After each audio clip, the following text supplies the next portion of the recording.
Hakikat daripada menjaga perjalanan ilmu nafi adalah menjaga kaidah-kaidah supaya kita itu bisa menempuh lamma sabaru.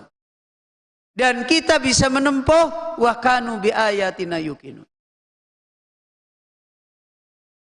Kekuatannya di sini. Karena itu harus kuat-kuat mendapatkan dikra, mendapatkan peringatan, mengambil faedah dari para ahlul ilm. Bagaimana perjalanan ilmu supaya kuwatus sabar, supaya kuwatu al-yakin. Untuk bisa kuwatus sabar, untuk bisa kuwatul yakin, itu bukan membicarakan ada makanan apa enggak ada makanan. Saya capek apa tidak capek, enggak. Dan itu kembali ke hati kita. Ketika hati kita lemah di dalam memahami perjalanan kuwatul amal, dan untuk meraih kuwatul amal, pasti manusia harus bisa merendahkan selera hidupnya. Harus bisa merendahkan apa-apa yang terkait dengan urusan-urusan syahwatnya.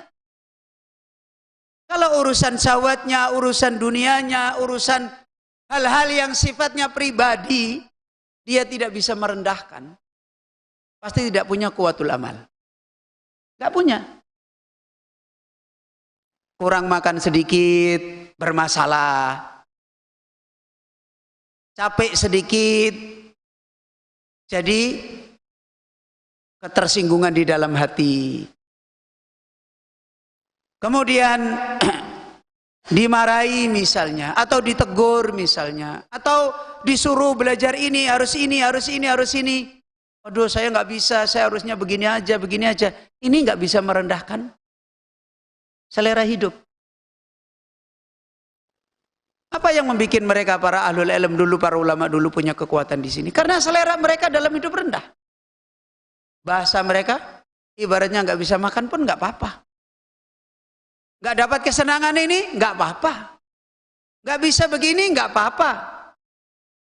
Ini yang menjadikan mereka kuat. Bukan seperti sebagian kita hari ini. Insya Allah saya akan kuat menuntut ilmu, asal makan nggak kurang, lancar, duit penuh. Teman-teman saya semua baikan, tiap hari gantian. Satu bawain ubi, satu bawain nasi, satu bawain ini. Bukan seperti ini. Orang-orang seperti ini nggak pernah lama malahan perjalanan ilmunya. Ya. Tapi kekuatan merendahkan selera hidup. Kemudian kekuatan meninggikan himmah yang aliyah. Keyakinan yang tinggi. Dan dia senantiasa mendapatkan peringatan tentang masalah ini. Makanya terakhir yang dinasihatkan oleh beliau Al-Imam Ibnul Qayyim di dalam kitab Risalah Tabukiyah, perjalanan mengambil warisan para anbiya itu butuh satu peringatan yang melekat, yaitu apa? Ar-rufaqa. Butuh teman, butuh yang selalu ada yang menyertai dia. Kalau dia lepas dari orang-orang yang bersama dia untuk menguatkan jalan dia, tidak lama lagi dia akan berantakan. Ya, dia butuh rafiq. Dan itu sudah menjadi tabiatnya orang di dalam menempuh perjalanan.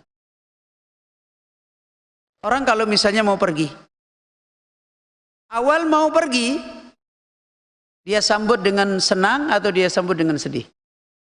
Awal mau berangkat, mau musafir, mau pergi, disambut dengan senang atau sedih? Senang. Sehari menempuh perjalanan, masih senang apa enggak? Masih. 2 hari, masih sudah mulai kurang senangnya. Karena di situ sudah ketemu jangkrik, ketemu aneh-aneh, kan begitu. 3 hari, 4 hari, seminggu di perjalanan, sudah mulai bosan enggak? Bosan. Padahal perjalanan ini harus sebulan, harus setahun, harus 2 tahun. Di mana letak kekuatannya? Duit banyak? Enggak. Makan banyak? Enggak. Tapi di mana letak kekuatannya? Ar-Rafiq. Apa Rafiq? Ada yang menyertai dia untuk menguatkan dia. Dan itu orang yang mengambil warisan para nabi. Dia harus punya teman perjalanan yang sama.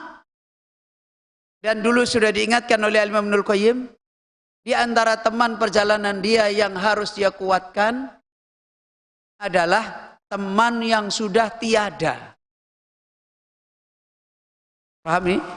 Apa maksudnya teman yang sudah tiada? Hah? Teman yang sudah tiada tetapi selalu hadir setia. Paham nggak? Hah?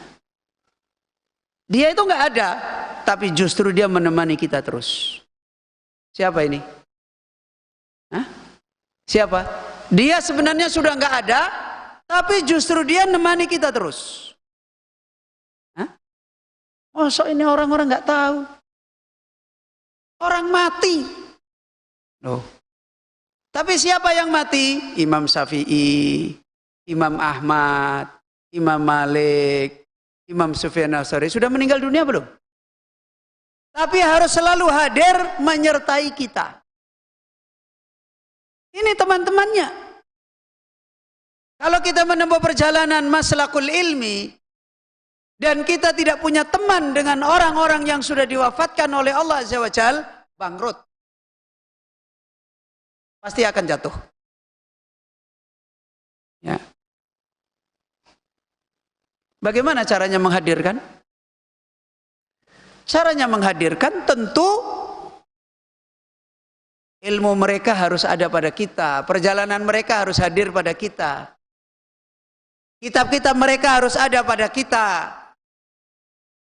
Saat-saat kita mendapati ujian, kita harus tengok dia, kita harus baca kitabnya, kita harus mengingat kembali perjalanan dia. Itu teman yang benar.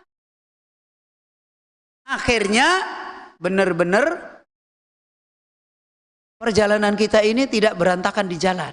Karena ada kekuatan. Ya. Kekuatan itu adalah dari orang-orang yang sudah sukses. Yang sudah berhasil. Yang nyata-nyata dia sudah berhasil. Imam Syafi'i, Imam Ahmad, Imam Malik, Imam Hanafi, Imam Bukhari, Imam Muslim. Jadikan itu sebagai teman. Apa? Kita bawa kuburannya? Bukan. Peringatan ilmu tentang beliau-beliau itu harus selalu hadir pada kita. Ini namanya orang yang butuh rafiq. Orang yang seperti ini kuat. Loh, apa betul? Betul. Coba. Orang kalau musafir, teman yang paling kuat di dalam perjalanan, itu malah bukan teman yang menemani dia di sana. Tapi teman yang tidak menemani. Kalau misalnya dia musafir seminggu, 2 minggu, kadangkala teman yang jauh, ketika dia nasihati, ketika dia mengingatkan, gak apa-apa itu nanti akan berhasil kamu, kalau kamu ketemu ini akan berhasil. Teman yang di dekat itu malah kadang-kadang gak paham, malah kadang-kadang ngajaknya mampir ke warung bakso. Itu teman yang dekat. Karena masih butuh bakso, butuh ikan goreng, butuh bakmi. Ya. Malah kadang-kadang sering mengganggu kita. Tapi teman yang sudah meninggal ini, tidak ada gangguannya bagi kita. Dan itu mudzakarah. Itu yang disebutkan oleh Imam Ibnul Qayyim. Agar perjalanan ini ditemani dengan orang-orang yang sudah meninggal dunia. Coba kalau kalian misalnya diuji seminggu nggak bisa makan. Terus ingat, ada ulama yang 1 bulan nggak bisa makan. Kalian jadi kuat atau jadi lemah? Jadi kuat. Tapi kalau kalian seminggu nggak bisa makan, terus lihat teman kalian di samping kalian makannya full. Kalian jadi kuat apa jadi lemah? Hah? Jadi kuat apa jadi lemah? Jadi lemah. Ajalah aku pulang aja lah, enakan dia, aku susah. Ini ayo ikhwah. Butuh peringatan tentang jalan, tentang orang-orang yang sudah menempuh jalan. Butuh kaidah-kaidah yang harus terus dikuatkan, diperingatkan. Butuh untuk terus-menerus menyadari tentang fitnah kesenangan hidup. Dan fitnah inginnya kehidupan kita ini tidak terganggu. Inginnya kesenangan kita ini tidak tercubit. Inginnya dunia kita ini seperti dunianya orang-orang yang ada. Sana begini ya seharusnya begini. Sana begini kenapa saya tidak begini. Dan ini adalah perjalanan yang menjadikan lamma sabaru wa kanu bi ayatina yuqinun. Kalau ini lemah, walaupun kalian tiap hari musafir, belanja ini, belanja ini, belanja ini, akhirnya capek sendiri. Habis itu lelah dan pergi. Seperti itu. Seorang penuntut ilmu, seorang yang menekuni ilmu yang nafi', kalau dia tidak selalu melihat jalannya, maslaknya, yang dia lihat hanya saya mau dapat ini, dapat ini, dapat ini, dapat ini, kemudian terkena fitnah begini, Allah sudah nggak usah. Kan begitu.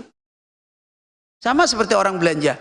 Kalau dia tidak memahami perjalanan ilmunya di dalam musafir, sibuk hanya beli ini, beli ini, beli ini. Begitu ada fitnah, nggak mau beli ini, nggak mau beli ini, nggak mau beli ini. Akhirnya pergi.